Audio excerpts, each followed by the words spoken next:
You keep postponing creating videos because you don't know what to say.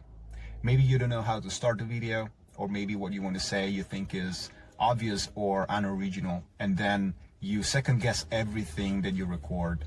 Or maybe you literally have no clue what to talk about. In this video, I want to talk about my process for making YouTube videos even when I have nothing to say. My number one rule for making YouTube videos, even when I have nothing to say, is to only share one problem, one story, and one tip per video. A good video doesn't have to answer everything. You only want to address one stuck point per video. So pick a single question, and then you want to make a video around that.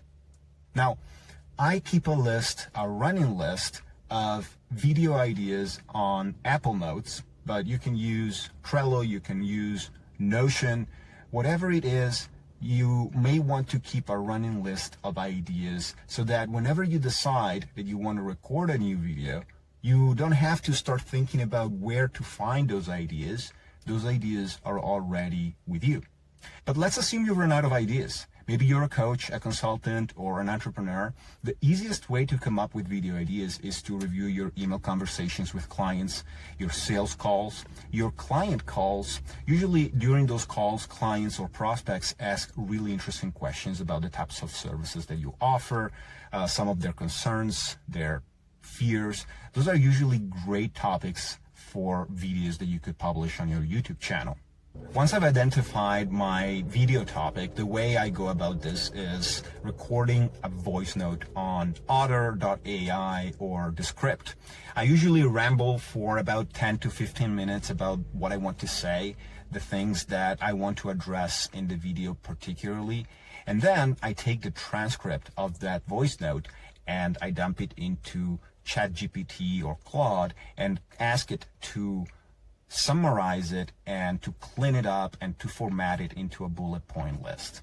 And from that bullet point list, I generally try to answer three main questions. What is the pain? What is the story? And what is the one shift or tactic that helps? Once I've answered those three questions, I have everything I need to record my video. And I usually give myself a few constraints before I start this whole process. I generally only spend about 15 minutes doing this type of brain dump exercise.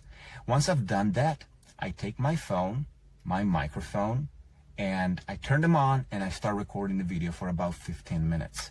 And then, once I'm done recording, I dump the footage onto my computer and I edit for about 30 minutes. And that's it. Even if nobody watches, that's okay. The goal here is to keep exercising your thinking muscle and get unstuck by actually doing the thing, even if it's imperfect. So pick one question you've answered recently, voice note your thoughts, and that's going to be your video. Don't wait to feel brilliant because you already have enough to say. Thanks so much for watching this video, and I hope to see you in the next one. Bye.